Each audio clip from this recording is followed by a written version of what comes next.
Hello, friends. This is Dave Hurwitz, Executive Editor at ClassicsToday.com, here to talk about the Second Symphony of Swedish composer Wilhelm Stenhammar, who actually in Swedish is pronounced more like Stenhammar or something like that, but I don't care.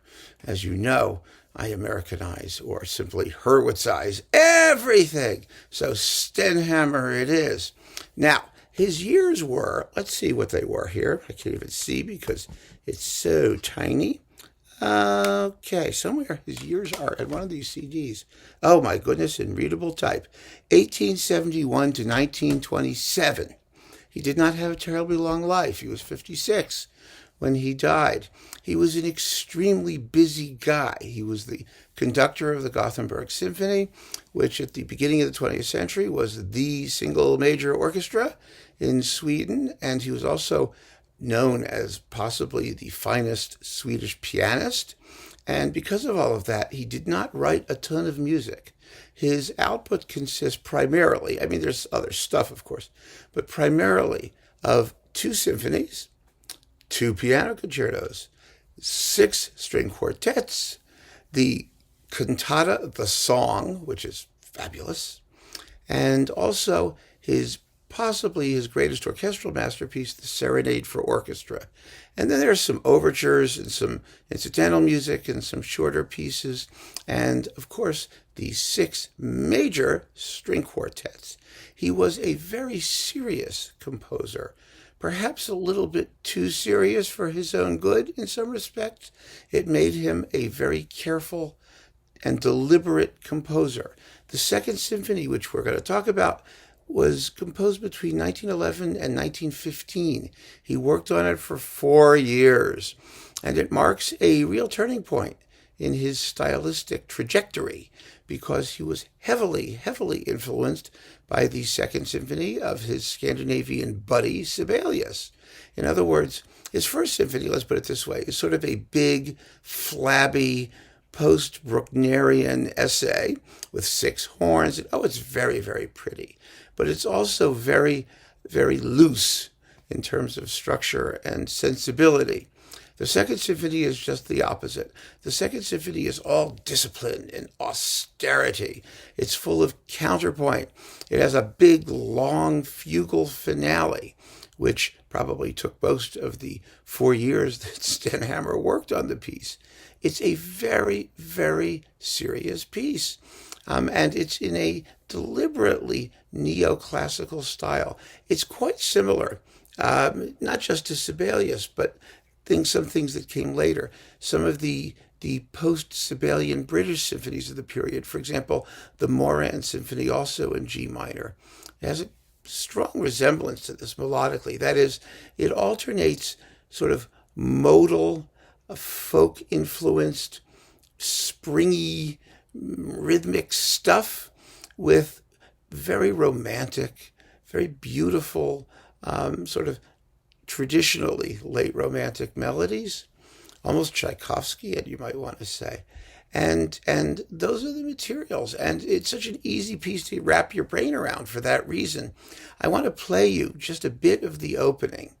The opening, say, 2.5 minutes or so of the exposition, because it tells you exactly the kind of stylistic parameters that the work is going to reveal. It's a very direct piece. It doesn't have any kind of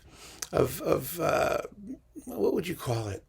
There's nothing sort of sly, deceptive, inhibited, nothing like that about it.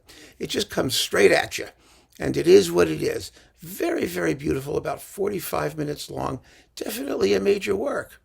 And Stenhammar would have been, I think, a far more notable composer had he lived longer and had he written more. But as it is, there's just this tiny handful of pieces, but they're very, very highly polished, highly finished, and beautiful works. So let's listen to one of our however versions.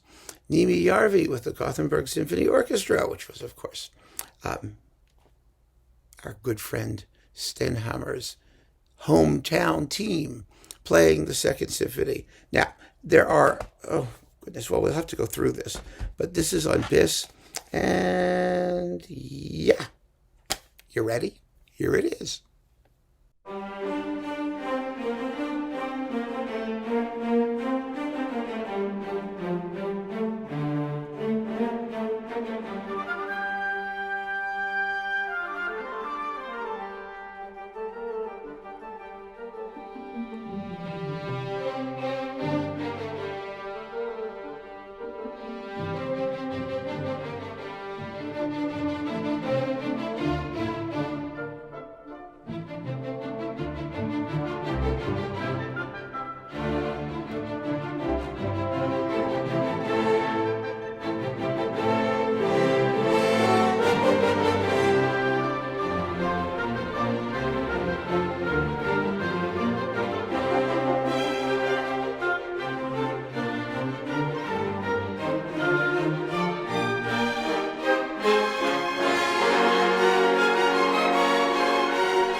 Quite beautiful and extremely honest music. That's what it is. Honest, direct music. So let's just talk about recordings. And that's all we'll need to know. If you like that, you're going to like the symphony. It really is a fine, fine work. The key to an interpretation, in my view, is the finale. That long fugal finale, which is something like 15 minutes long. You know, getting through it can be a bit of a chore, and the smart interpreter knows how to keep it moving. There are a couple performances that I do not recommend, and I want to talk about those first. It's not that they're terrible, it's that now that there are about, say, 8 or 9 versions out, we can actually pick and choose and generalize somewhat. So, first of all, on the not-so-recommendable list, there is Paavo Järvi. Shocking, isn't it? Paavo Järvi with the Royal Stockholm Philharmonic Orchestra. Not terrible, but he spends almost 18 minutes over the finale, and it just drags. Relatively speaking, it just drags. I'm terribly sorry to say. Another one I don't recommend is the recent one on BIS by Christian Lindberg, which just strikes me as somewhat namby-pamby, as we used to say in the business. In other words, it's just a little bit sort of soft edge and superficial. I'm not quite sure why that's the case. Not as well recorded. BIS has 3 versions of this symphony, and that's the least of them, Christian Lindberg. So you don't have to worry about it. Just ignore it, and you're in business. All the rest of these are very good in one way or another, and it really basically gives you all of the versions of the symphony that are possible, that are available there. I think there are only 2 others that I don't have sitting here. One of them was a BBC cover disc with Hannu Lintu, and then there's like another Swedish one that we don't need to deal with. But otherwise, they're basically all here, so we can have a good time going through them. Historically, there was the Stockholm Philharmonic with Tor Mann. This is a classic older version. It's on Swedish Society Discophil, if it's still available at all. And if you're curious about it, you can hear it, but there are better modern versions. The version that really sort of put the symphony on the map discographically was this one. This is on Caprice, and it's with the Stockholm Philharmonic. Big surprise. Conducted by Stig Vesterberg. And it's really a very, very fine performance. It was magnificently recorded. And again, it really sort of grabbed you and said, oh, this is a major symphony. But I think since this one came out, there are some better ones. And now we're going to talk about the more modern versions that have come out. First on Naxos, Peter Sundqvist with the Royal Scottish National Orchestra. A very fine performance coupled with the Excelsior Symphonic Overture, which is lots of fun. It's a very, very zippy and exciting piece of music. So it's definitely worth hearing. It's well shaped, it's well paced, it's well played. Nothing wrong with it at all. However, now we get to the big guns. The big guns. One of the however performances must be, and this one just came out, Herbert Blomstedt, who was only 372 when he did this recording. It's late Blomstedt. First of all, you get the Serenade with the Second Symphony, which is the ideal coupling, the two greatest Stenhammer orchestral pieces. Second of all, it's a very smart performance of the symphony. It's a little bit relaxed in the opening movements, but the finale is 14 minutes and 58 seconds. It's one of the quicker ones out there and just effortless. Blomstedt really knows how to pace this piece. It's really, really fine. So you can get this and be very happy for the rest of your life with your Stenhammer collection. That's it, just need one. But also on BIS, as I said, was Niemi Järvi. Now, Niemi Järvi with the Gothenburg Symphony. This one is with, the Gothenburg Symphony. I mean, you get it? We're kind of dealing with some incestuous relationships here. It's the same forces over and over again. This one it's just exciting.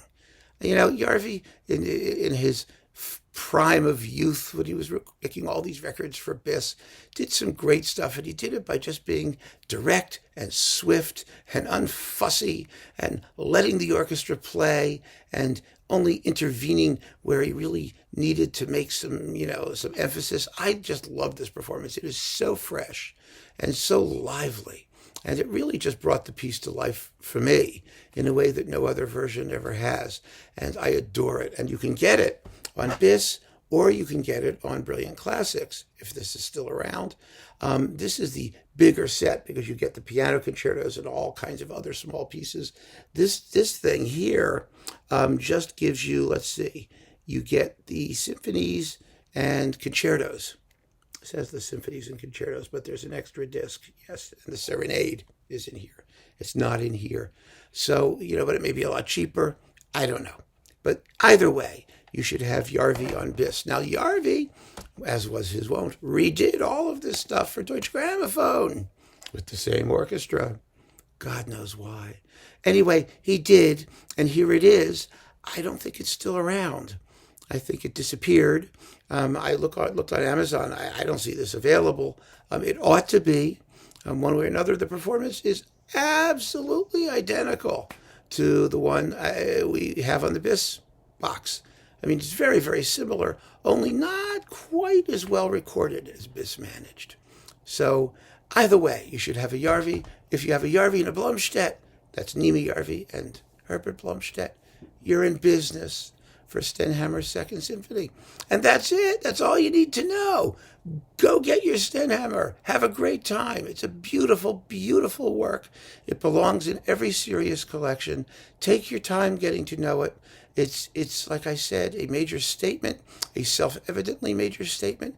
It deserves a little time. You should savor it and keep on listening, folks. Thank you for joining me. Take care.